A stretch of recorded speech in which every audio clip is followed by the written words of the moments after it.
Crazy how he also named all them, but he didn't date She-Hulk. Right? I feel like that's the one that would probably work out the most. Okay. Well, whatever. I don't know. We'll see. She's single now, right? No, she's very happy with Jack of Hearts. I thought they broke up. Nope, they are very happy together. When she was getting attacked, she called him and he came. But we'll see. Anyway.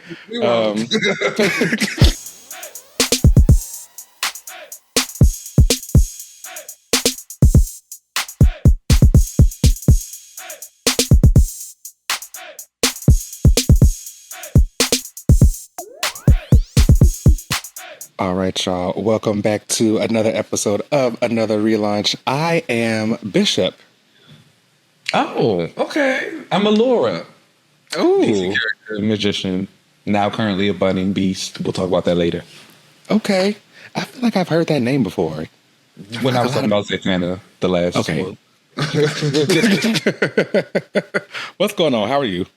I'm doing well. You know, I'm here. We're in a new month, and we are very happy about that because April was like really busy for some reason, and it's like I do not want to do that again. Okay, like I'm trying to be outside, having fun, drinks in hand. Let's relax. How are you doing?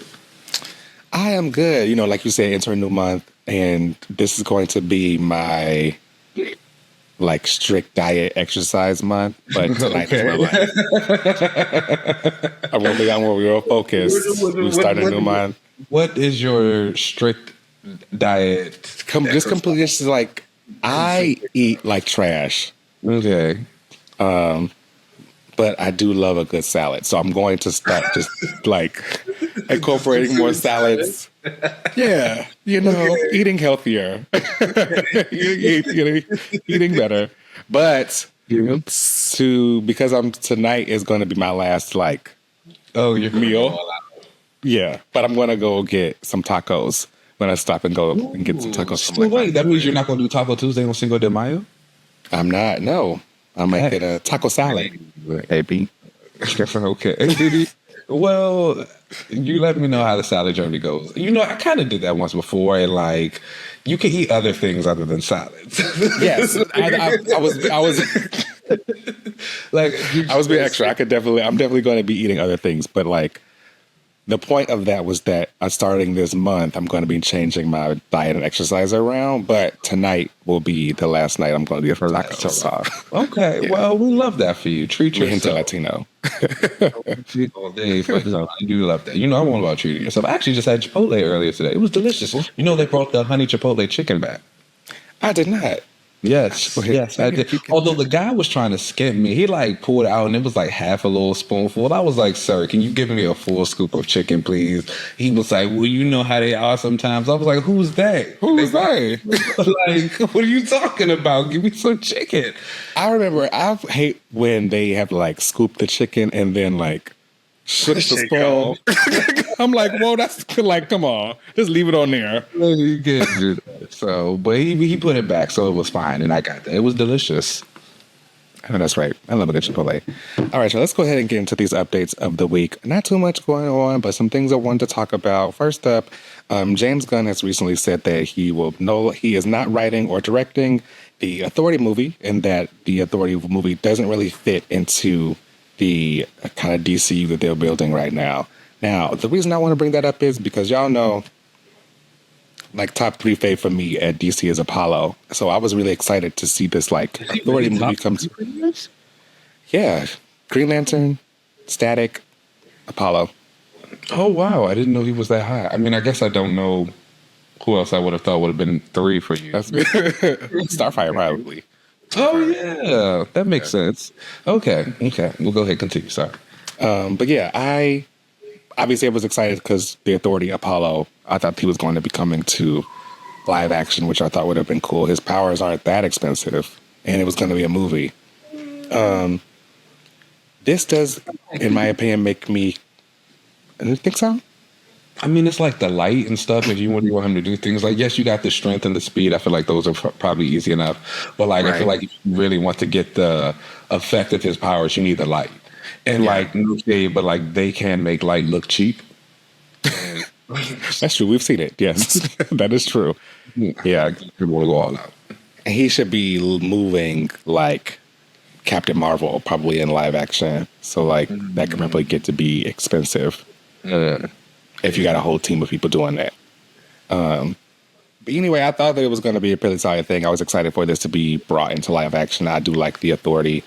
But this is starting to make me really believe about like that the DCU, as we see it now being built, I don't know if it's really going to come to. I really don't think it's going to crashing down. Yeah, Well, it's another crisis. Well, in terms of him not doing the movie anymore, I do like the Authority. The stories, I think they're great. However, my favorite Authority character is Midnighter, like specifically. So I always want something like with him, just in general. Apollo does come with that a lot of times as well because they are together. But as far as like an Authority movie, I think that like that version of the Authority is not one that I'm really like super excited to see or like need to see, if that makes sense, outside of Midnighter and Apollo. If anything, I would want to see the version that Superman had when he was Philip Kennedy Johnson was doing the War World arc. Like I wouldn't want to see That might be my favorite version, honestly. Like, and I honestly think that type of version would fit in better with Gunn's DCU of whatever he's trying to build.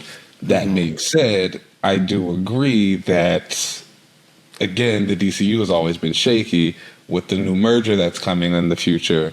Well, they also got sued, so who knows? That might also get stopped. And like they have, like you begin, like they do build something, but like I don't know, maybe DC Universe is just cursed. it really might be. I don't know what's going on over there, but like I don't think this is looking too well as far as things getting off the ground and moving forward. I mean, but they got that other movie coming, Man of Tomorrow. That is true. You know, That is true. I saw like Supergirl. Supergirl, that is coming. I did forget about that. But I also saw like some snippet of him talking about he is going to go back and watch like Blue Beetle and stuff to see how they could potentially fit into the DCU, which makes me feel like you just didn't really see him the first time. But whatever, do that because I would like to see Blue Beetle back. He kind of deserves. He was always given the short end of the stick. You know, his movie came out during COVID and like the strikes and all that stuff like that. It was just. And I remember there was like a back and forth on it was going to be, I think it was originally announced to be on streaming, but then they made it in theaters. Or maybe reversed that way. I just remember there being some controversy on where it was going to date. It was a lot. It just had a lot going on with it. Like just very bad. Like he definitely deserves another shot. That was a good movie. So you know, Gunn. I don't know. We'll see. I guess. You know what? This actually might be pretty good news. And now that I think about it, I don't even think I wanted James Gunn to do anything with Apollo anyway. Now that I think about it, that would have been really fucking annoying. So I can already see the bad 80s music playing over some kind of random fight scene and like the gay puns that are very annoying. Some probably like RuPaul's Drag Race, like random stuff thrown in there just to do it. Let you rather get it. Yeah. Yeah, it was okay. And crazy. So it may Thanks for the better. And again, like I feel like Midnighter and Apollo specifically are like kind of popular enough outside of the Authority. Yeah, in their own right that they can. They kind of are the Authority. Yeah, like truly, like they can show up and just be themselves and be fine. It's just interesting that you already use the engineer in the Superman movies. Yeah. So that's why I thought the Authority was going to eventually join. But again, that's why they should do Superman's version of the Authority. Like, or why I always thought why isn't the engineer girl? It should just be Mercy. They really didn't need to use the engineer. But I mean, I don't know. I think Gunn makes a lot of weird decisions in his stuff sometimes. Plans change, I guess. All right, some other stuff I wanted to bring up was that there have been some rumors that Injustice 3 is currently being worked on and developed over at WB Games, and I wanted to talk about Injustice and superhero video games. Now, I am a huge fan of superhero video games, as a lot of y'all know. Some of y'all have been playing them with me. Also, I know y'all see me on Marvel Rivals, and I see that I do see when y'all invite me, and some of y'all I have played with, but like a lot of times y'all will invite me really late at night. Like I can't stay up and play video games with you all night. I gotta go to sleep, baby. I gotta go to sleep. But I also am a big fan of like fighting games and stuff, you know, especially the Mortal Kombats. And I was a big fan of Injustice. Do we need an Injustice 3? No. I'm going to go ahead and say no. I agree with you. Personally, I'm cool with a DCKO. I would rather you go with that route and give me a game based off of that franchise from the comics and just go with that. Like, that seems pretty like built in and made to be a video game already. So why not just go with that? I don't think we need evil versions of characters anymore. I think it's just played out now. Like you said, we moved past it. It happened so long ago. I don't even think anybody cares anymore for real. And then like DC has just done so many other types of universes and like Dark Knights of Steel and DC vs. Vampires. Like Injustice is just not like the world anymore that I think a lot of people are looking at. I did see something that was like a WB leaker said that the game actually is not Injustice and it's like just a different type of DC game. So who knows? I mean, that could also could have just been a lie, but I would like to believe it. I don't think we need an Injustice 3. I would just like a new type of DC game. I don't necessarily know if it has to be DCKO. I guess that could be fun. I don't think it needs to be the same roster if it is the DCKO, but like I'm always down for a fighting game. I love superheroes, so I'm always down to see them fight. It'll be cool. Hopefully, you know, we don't just get the roster filled with a bunch of bad characters. Okay. Vixen. And the black people got to be skins. I don't like that. Yes, like we're not doing that again. Like we can have our own characters and we can have some other people in there. It can bring because I'm gonna be a Jon Stewart main no matter where. So like, and I'm not trying to pick Hal Jordan and just pick the Jon Stewart skin. And like, no. Vixen being a cheetah skin was so limiting to everything that she can do. And like what she represents. That bothered me. She is. Like it was so nasty of them. It was so nasty of them. It was very, very like here, damn. Yeah, like I didn't like that. So it's like we don't need to do that again. Like we can have another game, give people like the spaces that they need. And Black Lightning too. Was he DLC? Yeah. He was hot. Would you prefer another fighting game or an RPG from DC? Oh, I mean, my heart lies with fighting games, but I feel like they haven't had an RPG that I can think of. So that could be fun. Outside of like DCU Online, I don't know if that really counts. Yeah, and I like DCU Online. I don't know if you ever played it. Yeah, of course. Just treating you on that thing. Shout out to them. It's been like 45 years. And they still going. My characters, my mental powers, baby, we used to be in there. Then when they added the light and the dark powers too, those are really cool. But yeah, so like other than that, like I always thought that was a fun game. So if they could kind of expand on that, I think that would be interesting to see. But now that I think about it, I also think about that type of game, like what I want to play as the DC heroes, or what I want something where I like create my own hero, like on DCUO, and like go and experience with them. I don't know. Maybe just stick with the fighting game for now. That's a fair point. I think from DC, I'd like to make my own character, I think, and be in that world. And in Marvel, I think I'm cool with being one of the thousands of characters that they have. Interesting. I think I'm the opposite. I think I would rather create my own character for like Marvel games, and then I would want to be the DC character. Interesting.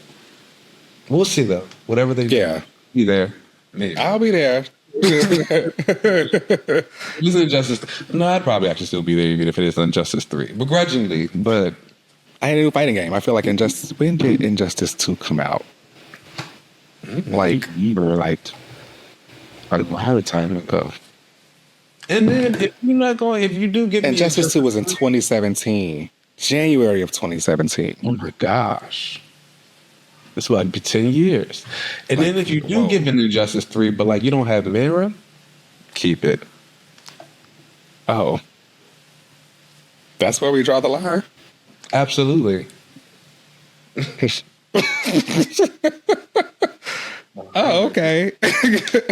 Oh, Sure. And I feel If like you say so.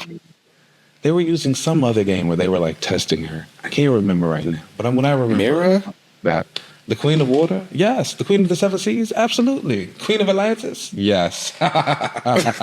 No, You know what? On that note, let's go ahead and take a break. Mother to Andy. Bye.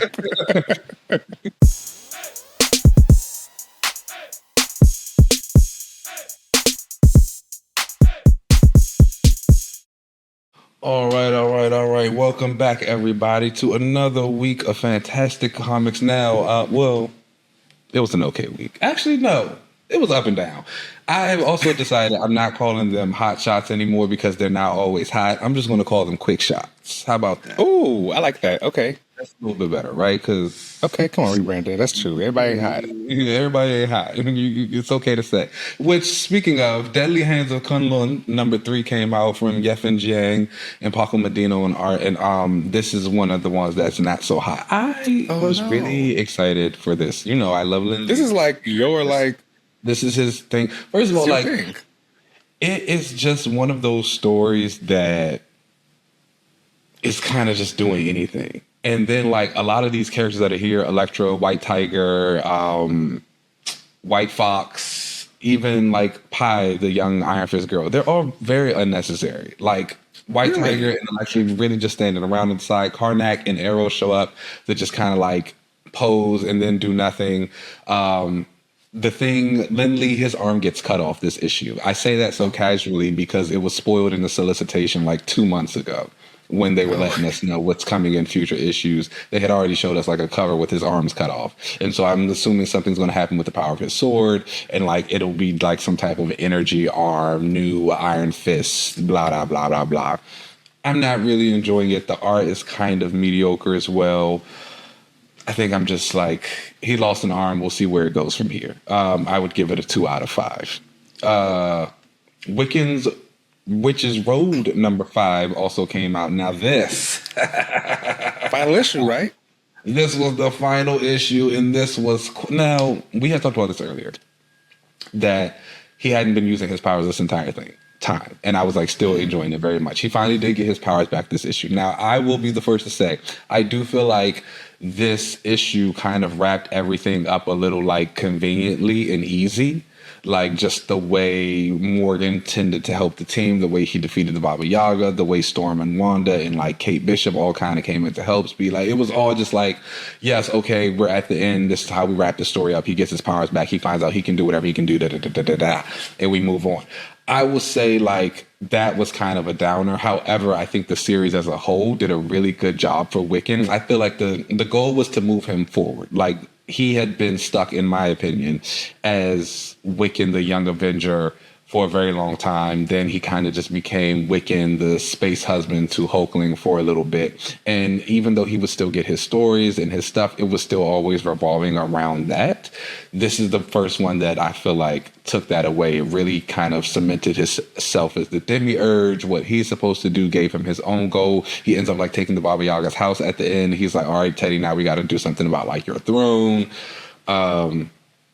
It was just good for him. So like that was great to see. I hope that this momentum continues and like it goes forward. I did really enjoy it overall though. I'd give this issue probably like a 3. I'd probably give like the series as a whole like a 3.5. Like good time. Okay. Like really great for him. The other quick shot, Generation X23 #3 also came out from Jody Hauser and Capiano on art. Now, this is just good. I don't know. I feel like if you're a Laura fan, you'll really enjoy this. If you're not a Laura fan, you'll probably still really enjoy it. If you are into like new creations of mutants, this is like Laura playing detective about this new program that's going and creating new X mutants. And then one of the guys who has abilities, he's also been giving them like secondary mutations, and that's been making them unstable and killing them. And like Laura's kind of trying to figure things out and help them. They get kidnapped. Gabby's there. She's playing her role. Really good stuff. Really good moments with them.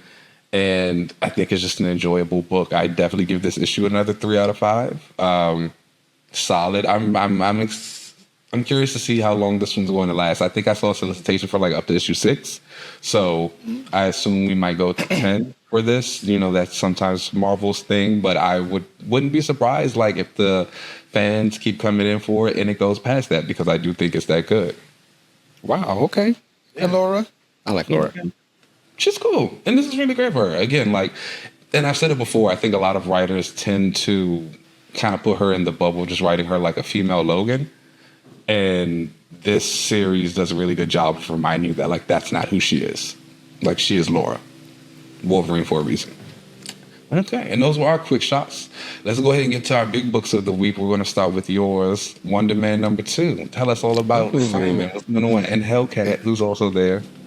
We're going to get to her in a second. But yes, this is Wonder Man #2, and it was written by Jerry Duggan and art by Stefano Raffaele. And the flashbacks in here are by Mark Buckingham and Ori Jimenez. And now the Buckingham did a lot of the first issue, and Stefano Raffaele is new on this issue. And I have to say, really, really like his art. Like, really, really like his art. I think it's really perfect for this book. And something that I had talked about previously with the Rogue solo series that I liked about her art was that the panels felt full and that they felt like actual panels. That's exactly what you get a lot in this book. So shout out to Stefano. You really came up on this and like showed that you really wanted to be a part of this and show some awesome art. I think it's really, really cool stuff. Does his style complement the previous artist? Like, is it like a jarring shift? I think, or does it kind of like... It's not a jarring shift, and I think the way that they were able to kind of change it worked here because the previous artist is doing the flashbacks, who was also doing the flashbacks in the first book. So it's almost like that first artist kind of never really left because you see the flashbacks here in this book. Mm-hmm. And you do still kind of expect flashbacks to look different than, you know, just the art and the current art. But the current art looks really, really good. But this issue, so last issue, you find out that Wonder Man is basically trying to fix some things going on with this guy named Randolph. They used to be friends back in Friends is Loose. They used to be cool back in Simon's jail days. That's also where you learned that Simon got the bug for acting back then. And this guy is now like a big actor out in Hollywood. And he promised some people that he was supposed to make a show with his business manager. They got paid $13 million for it. They never really made the show, but the money went into his account the business manager had access to. At the time, he's friends with Simon. He, like, quote unquote, borrowed Simon's car. But while he borrowed Simon's car, someone stole Simon's car. And in last issue, we saw that they found Simon's car with the business manager in it, like dead in the lake. So obviously everyone is pointing the finger towards Randolph to see what's going on. Now this issue, and Hellcat is here being the detective on all this case. She is not really fond of Randolph. She thinks something's going on. This issue now opens up with Wonder Man and Hellcat down at the precinct. Randolph is going to go talk to the cops. They don't know what's going on. Hellcat is like, tell me what's really going on. Like, what is Randolph's actual story? I do. Wonder Man says, yes, we were friends when we were both in jail, but, after we both got out of jail and we started to acting, Randolph's career kind of took off, and he did this like a food review kind of like that took him to Italy. And he also would like do some extracurricular stuff on the side, aka some like treasure hunting, basically, while he was over out there in Italy. He met up with some goons, and he told them that he was going to like help find some treasure there, while they were out in Italy. He used the film crew to get himself out to Italy, and then met up with the people while he was out there. And long story short, he says that he was blessed by this woman of fortune, like this like goddess of fortune, and like sometimes bad luck happens to him. Simon's telling Hellcat this story. She's like, I don't really believe that. And Simon's like, I've had my brainwaves taken and like my robot was made with them. Like there's crazier things that could have happened. Things might just be that way. So Simon and Randolph like leave. He's like, what's going on? Randolph is like, Simon, you said you and I could like talk anywhere. Like I need to leave. They leave. They go and say they're gonna meet up with Simon's brother. Now we see Simon's brother Grim Reaper have his like therapy session, and it's a really interesting and look at Grim Reaper where he talks about like, I don't know what was going on in Wanda's book. I'm not reading it, but I guess she had a run-in with Grim Reaper, who obviously does not like her because of the things that she's done to her brother and all that stuff. So like, he's been a villain to her, and I guess she trapped him in a bottle or something. I don't know. But I guess in this book, it's explaining how he got out of the bottle. But it's like mess with him psychologically because he's like, Wanda trapped me in this bottle. And he's like, did I go after Wanda? Am I constantly going after Wanda because my brother wanted Wanda and I wanted to like bother my brother? Or like, what's going on? Did I secretly also want Wanda myself? And did I want her? Did I want her because I wanted my brother not to have her? And he's like having this like whole therapy session with that. The therapy session ends. He comes and meets up with his brother. They're like having a chit chat. He takes a phone call with Spot. Now, if people ever watched any of the Spider-Man movies, like the Across the Universe with Miles Morales, Spot is the one who can. Is that Dark Force? Is that Dark Force he uses? I don't know. He transfers through like these like spots. I don't think he pops up on my Dark Force list when I think about it. Oh, that's right. I figured you would have a list of those Dark Force users. But he makes a phone call to Spot. And Wonder Man and Randolph are like, we need to meet with some people. We need to take care of everything that's going on. You got to figure something out because you're going to look like the main like villain here. They go and meet at the old West, not old, it's new. It's the most recent Avengers campus on the West Coast. While before they had met, Randolph reveals, the business manager and I have been fucking.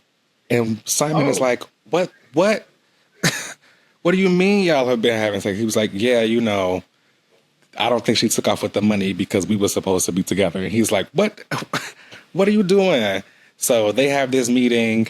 The agent, I know it's really messy. The agent walks in. He's like, I'm sorry to hear her go, but it is what it is. And Randolph is like, no, she meant something to me. And the agent's like, we got to move on. Simon says that he should not leave the country. Randolph wants to leave. He's like, I should just leave and go to Europe. Simon's like, you can't just leave. They're going to make you look like a suspect. That's going to be bad. We could figure this out. I got to tell like Hellcat off of this. Simon also is like trying to audition for this Darkhawk movie that they're making. Why are they making a Darkhawk movie? I don't know. I feel like, I know, like in universe, why would Darkhawk get a movie? I was thinking, not Darkhawk. And it's like a big deal. They're like making it a big deal. It's like, oh, there's going to be this big Darkhawk movie, and Simon is auditioning for it. He's got to film his self-tape, which he links up with Killer Watt from the previous West Coast Avengers story. Avengers. He was trying to date Firestar. He talks about Firestar. She brings up the fact that she's doing good, and I think they're still dating. I think they mentioned them dating. They weren't like, she could like broke it off basically. She was like, I need time to heal and do me, like, you can make her drunk in West Coast Avengers. Right. She was just like PTSD and all that stuff. She was like, like, you cute, we having fun, but like, I gotta go off and do my thing. He mentions the fact that, she's good now, and Simon asks him to help with this self-tape that he does because he's auditioning for the Darkhawk movie. And it's cool to see him do like his self-tape because he's like, I can use my own effects. We can like fly in the sky and like show this, like, great, I'm definitely going to get this role.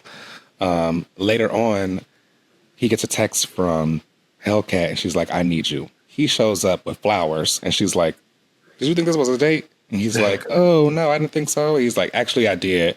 And he says, I need to move on from Wanda and dating Avengers and vigilantes. Like, he's like, I keep wrecking my friendships. Wanda should have been a cautionary tale.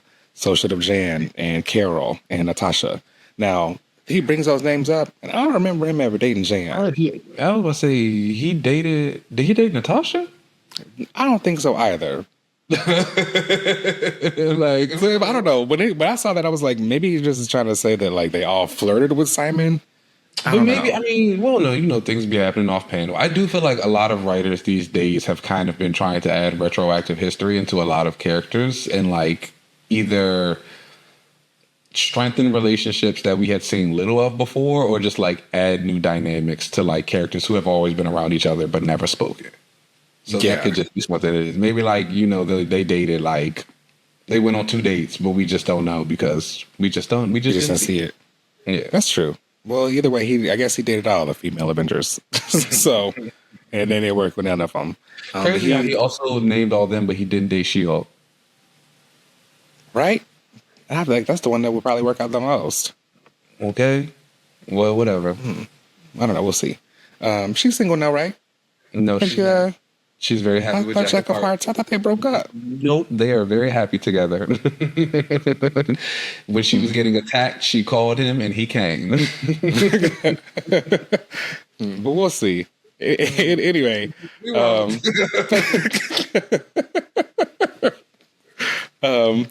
Simon and Hellcat go down to the precinct, and she's like, I needed your help because the assassin who, in the last issue, who tried to kill Randolph, he's in the jail. He says he only wants to talk to you.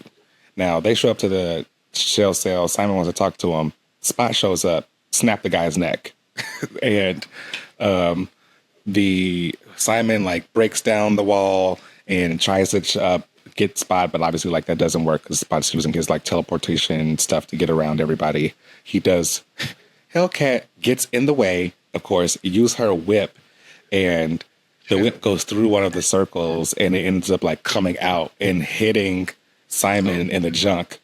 And he's like, "Oh, I'm not always ionic energy. Like I could feel stuff too." And personally, I think that that's a great moment of showing that like his like biology, that Simon is still like a person at times. Like even though he is running off of ionic energy and he isn't like an ionic battery, he still like feels things, except when he's in his ionic energy form, which makes me wonder if he's ever going to transform into that.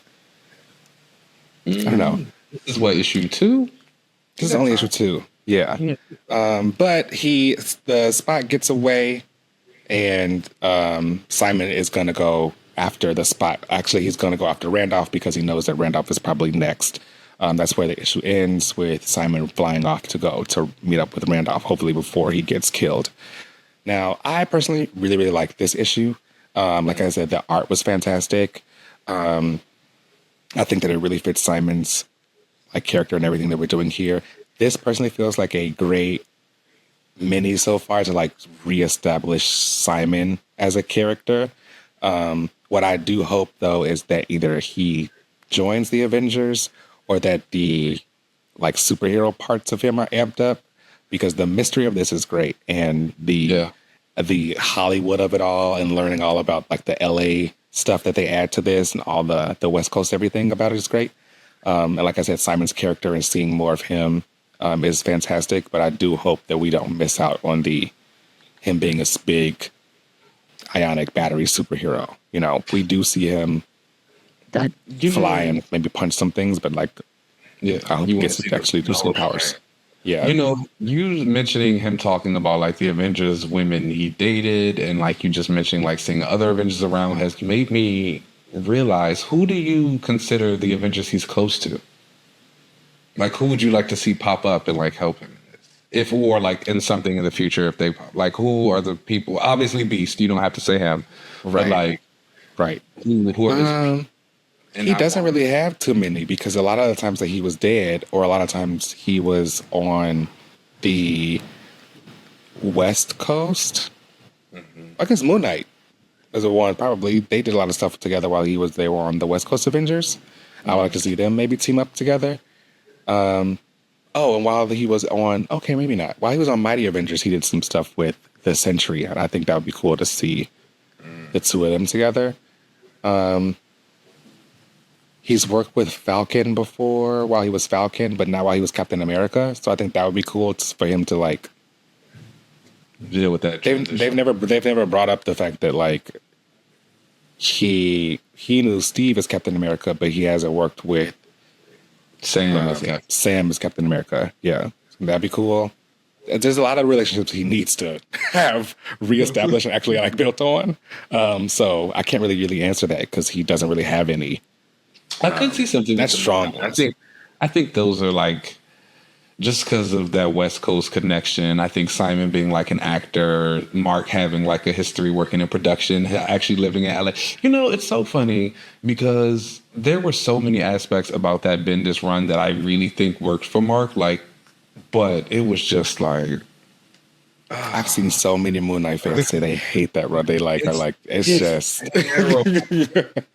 Terrible. It's so bad, but like it's because of like what he did specifically to Mark. Like the setting he had him in was fine, and even like the relationship with Echo. You know, I love that. Like I thought that was pretty fun, but it was just like everything.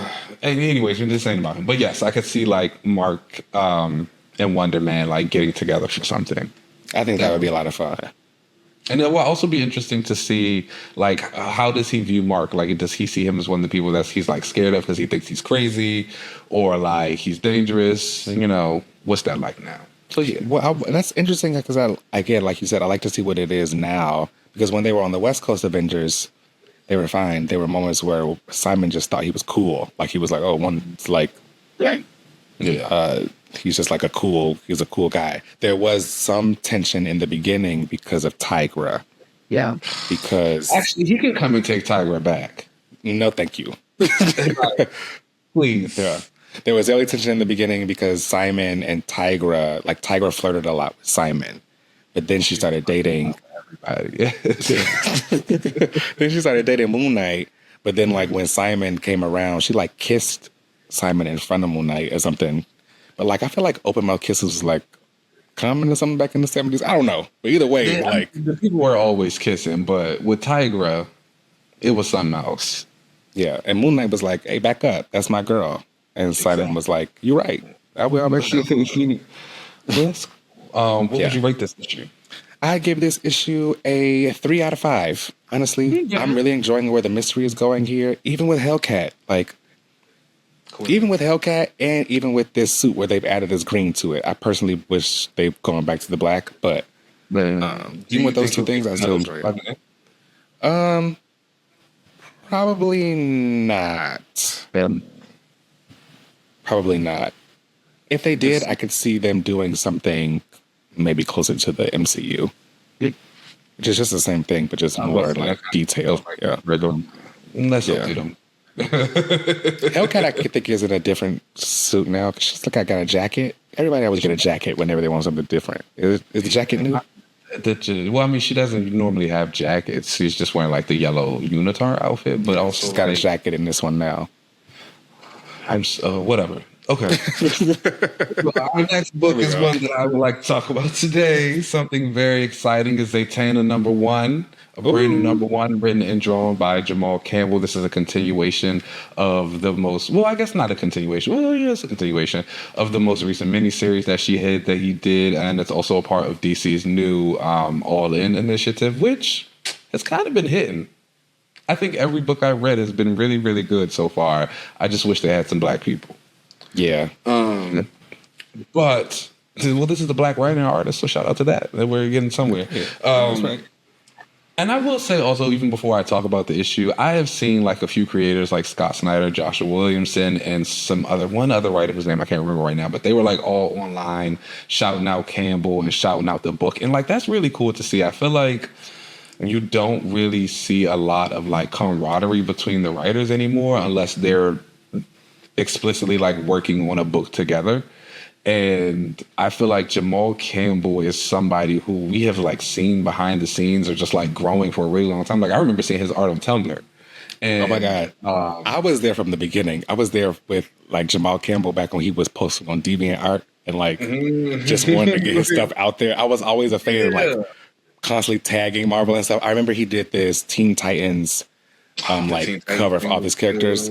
He did this thing with all the characters in the female Justice League that he did. That image was super hot. I remember. And if the people out there remember, if you ever looked at any of his old art, he always found a way to include Zatanna in it. like she would be. I remember this one he had her like where she was like holding her own glove as she was taking it off. It was so cool. He's got some really dope art. And like I feel like that love and that passion has been seen by a lot of people in the industry, especially that he's working with over in DC. And I feel like they want him to succeed. They want the book to succeed. I think people want Zatanna to succeed. Also, another thing about Zatanna is like, I was realizing with this, she doesn't get a lot of books all the time, you know, but when she does, they do really well. And it's always made me curious as like why she is not one of those characters that constantly is having a book pushed out. Flash books tank constantly. But he always got one on the shelves. That don't make but sense. they tend to bring down the house. The last series that he did, that was good. Obviously, this one's been getting some really great reviews. I think about the old series that came out that Paul Dini used to write. That one went on forever. Like, hello. Let's talk about this issue. It's fantastic. So the Zatanna starts out the issue. She's kind of chasing this plague spirit across different realms. And so while she's doing that, we learn that she has become the new Prime Magus, the first in the millennium. And this is basically like the person who oversees all magic, who guides it, who does things like just protects everybody from it, make sure everything is going good. Now, while she is chasing this plague spirit through realms, she ends up catching it in like this place where elves live, and it has taken over this woman. It turns them into like this monster thing. She's doing spells. She's fighting it. She has Allura, who was her villain from the last one. She turned it into her beast familiar, like a bunny. She's like, she pulls Allura out. She's like, you know, hey, keep this thing busy. So it's fighting against the plague spirit. It is doing that thing that I love that familiars do, where they start out like very small and cute, and then they turn into like a big beast, and they're just fighting.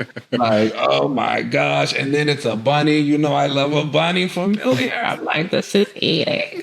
So like, as she's doing like all this, and so like while she's doing this, she is going inside like the mind of the plague spirit. So she's like, I'm inside its mind. Allura, you keep it pinned down so she can try and free the girl. While she's doing this, the DEO is watching her. This is the Department of Extranormal Operations. And they basically are just standing by watching. It's a thing where they're saying, we see Zatanna is on the scene. If she falls, then we attack. If not, we just do nothing. She does end up subduing the plague spirit. We see this like really beautiful widespread page of her like with some of the other primes like of the past, and like they're judging the plague spirit. They're like, what are you going to do? They're like, you know, it sounds like it's in pain. Something's wrong. She notes that this plague spirit has gone across all these different realms. It's attacked at people who could like sing and have beautiful voices, left them dead. She's like, what's going on? So she traps it in a box. She's like, I'm going to save it. I'm going to figure out what to do. And then she goes back to the regular world. She heals the girl, and the DEO is watching her, and the guy's like, who has the rifle, he's like, do you think she could just catch a bullet for us if I just shoot at her, even though she's done it? And she like turns around, and he's like, oh crap. And then ta-da, there she is. She's got them into place. She's got the bullet in her hand. She throws it back to him. She's like, who are you? She's like, I don't talk, I just shoot. I'm gonna introduce you to this other guy. And this other dude who's there, this black guy, his like face transforms into like this like black like smear, and it's got like squiggly expression over top of it, and he says his name. He's like, I'm Agent, but it's like a blacked out square. And he's like, you know, it's tricky for people to say, so you can just call me Agent Domains. And let me say, I really do like when books do that. It's like reminds me of when Apocalypse changed his name during the Krakoan era. And he would say it, and it would just came up as like A, and people were like, yeah, I can't pronounce that. I love like when shows do things like that, like, or comics or whatever, just something that gives us an unpronounceable word, and it's like we still get it, but we don't get it. That's always cool to me. But basically, they're just letting Zatanna know, like, all the things, we were chasing this plague spirit because it killed all these people. She was like, you know, this isn't even your realm. Why are you guys here watching? It was like, well, it killed like 17 people in America. And now it's killing all these other people. It's like, it kind of seems like something we should be following up on anyway. And they're like, you know, we know you see it, that magic is changing. It's getting like worse. It's getting angry. And she says she notices it too. Like later on when she's thinking about it, she's like, it's learning from people, because that's what magic does. So it's learning about our anger, it's learning about our fear, it's learning about our hurt, and because of that, it is reacting in kind, and it's changing all these other things. And so she's like, okay, I need to figure out what it is and what's going on. And so she's like, it basically explains why she is the prime magus and how it is supposed to be this person who sees everything and chases the light and keeps magic in a good spot. And it's like, who better to do that than the stage magician, the person who constantly brings joy and brings light and brings happiness to people. And she sees the challenge as like a world tour. She's like, oh, okay, great. I'm going to go to all the places. I'm going to perform. I'm going to make things great. I'm going to do things good, and it's going to be fantastic, and then people are going to love it. And like, she's succeeding, and then the issue ends with basically just kind of a page of things to come. Like, we see that her enemies are lurking in the shadows. There are some people from the previous series that are going to show back up. Allura, again, who is this creature that she has created as her pet, that's actually this super evil witch that once cursed her daddy, and the reason he had to leave. And it's like, you think that's not going to come back to bite you in the butt, sister?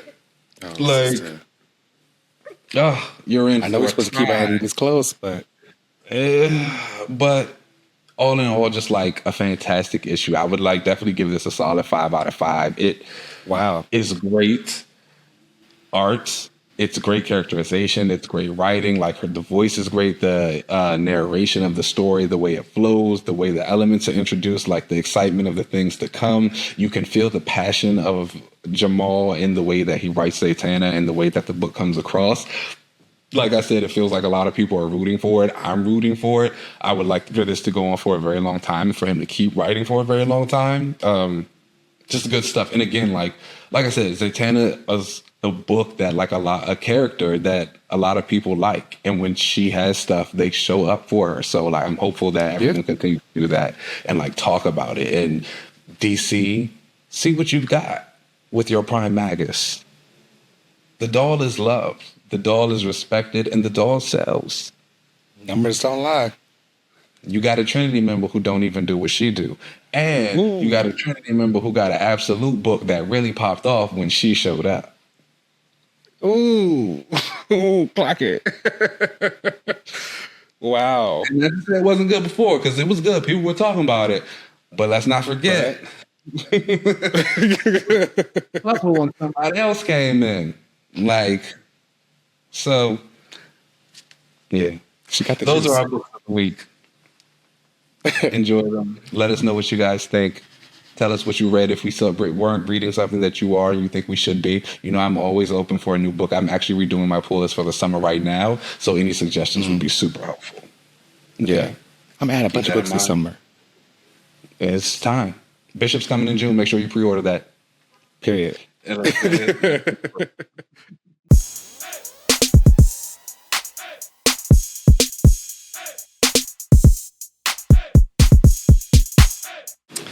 All right, y'all. Welcome back to another relaunch. Yes, this week we're going to do a relaunch. Normally we do a watch this section of the show, but we're going to save episode 7 and the finale of meaning episode 8 of Daredevil for next week. So next week we'll be talking about that. But this week, I want to bring back the relaunches, and I'm going to give one. And I don't think it's necessarily really controversial. I don't even think it should be that shocking to people based on who, if y'all know me.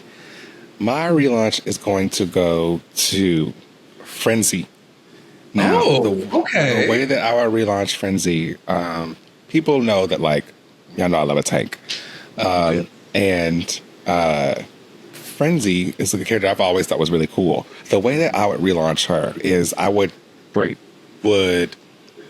have something you could comic book your way into it to say that her mutation also gives her flight. And she should be the flying tank of the team. Listen to me. Okay, follow me.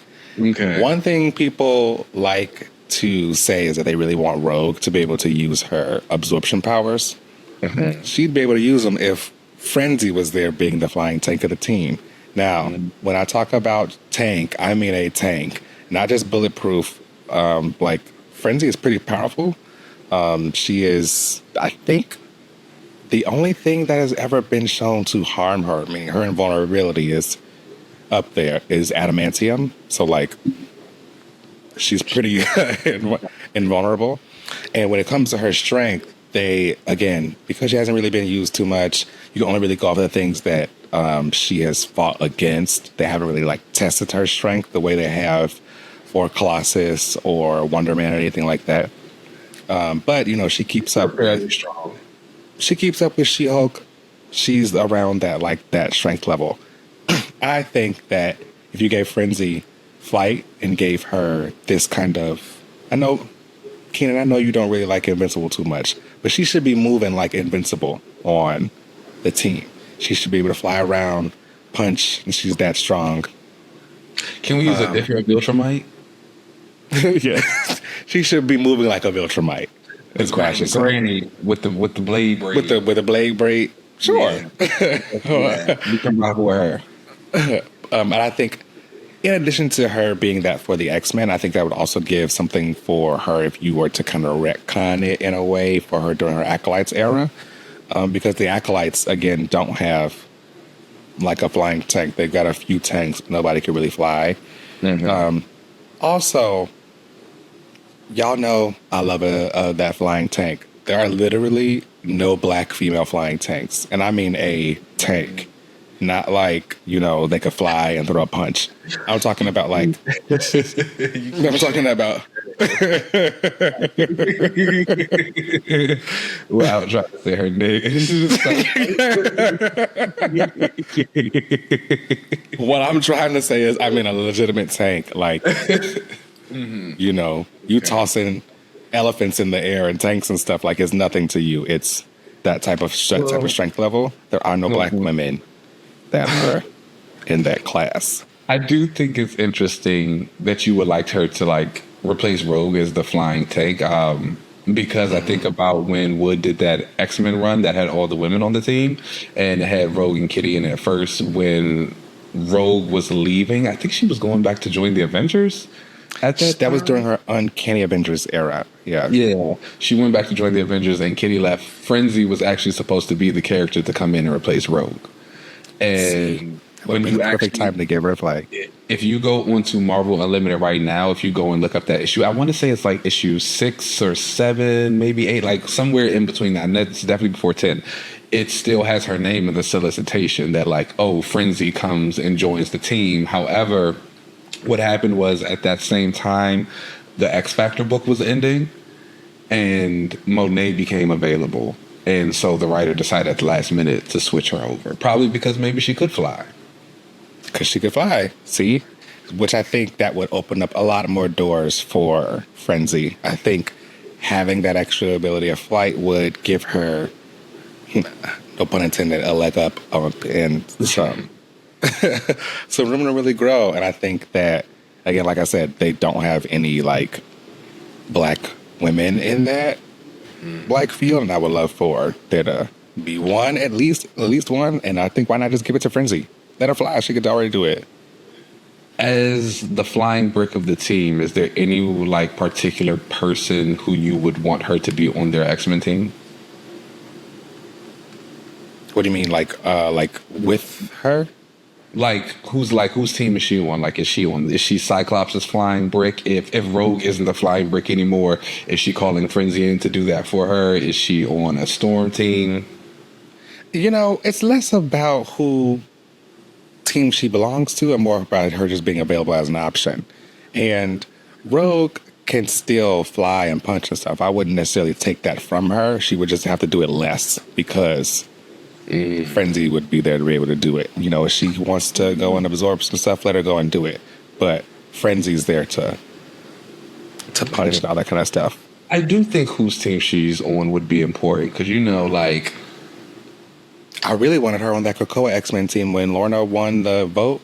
I wanted her on the team as the flying tank instead of Rogue. That would have been cool. Because, like, I think about, like, doing something cool with a character, but the team itself is not really well received. Like, I think about, like, Heidi on Cyclops' Alaskan X-Men team right now. People drag that team all the time. I don't. She doesn't do anything either. I was about to say, but like if she had good moments, then it would be overshadowed because people. She seems to be there. She seems to do stuff. I think I've seen some People are pictures of her. calling Like, them the most unaccomplished X-Men team in history. oh, It doesn't matter. She needs to leave. Okay. Doesn't matter. So, but no. But I do. I'm interested. I mean, I'm always going to support Frenzy getting more. So, like, if she becomes a flying brick and that like elevates her, I'm all for it. I wouldn't mind if she even joined up with X Factor and what became the flying brick over there, or replaced Strong Guy and did some stuff like that. Didn't she fight them before? Or no, that was one of the original X-Men where X Factor, wasn't it? She debuted in X Factor, in X Factor number 4. She debuted and she fought the original 5. Right. Queen.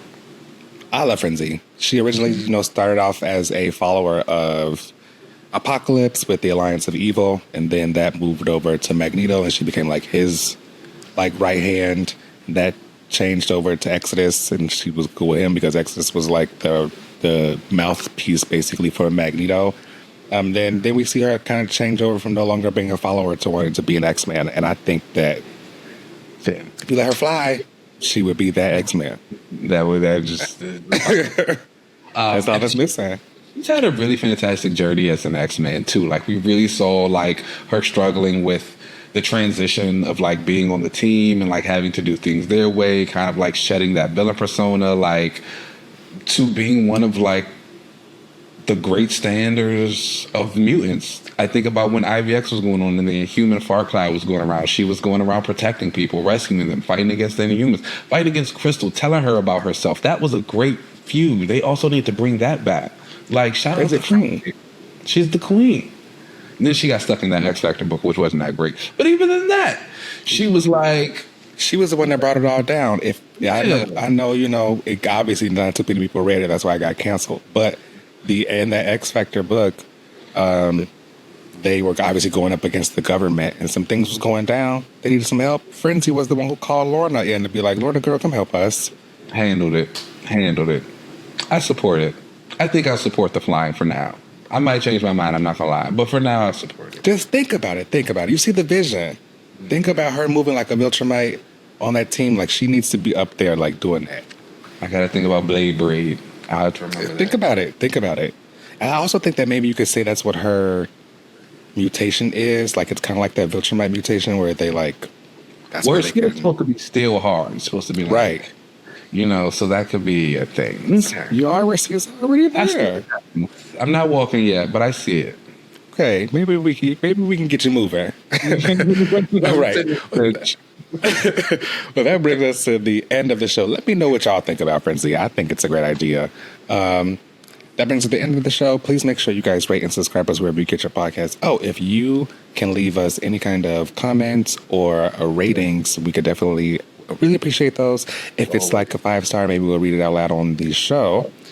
You can find us on most social media platforms at Uncanny. Sorry, that's me. You can find us at Another Relaunch. You can watch us on YouTube at Another Relaunch TV. You can find me on most social media platforms at Uncanny LZ. Keenan, where can they find you? You guys know you can find me at Keenan Lance. As always, there's an underscore at the end. All right. Peace out, y'all, and we'll see you next week. Peace. Bye.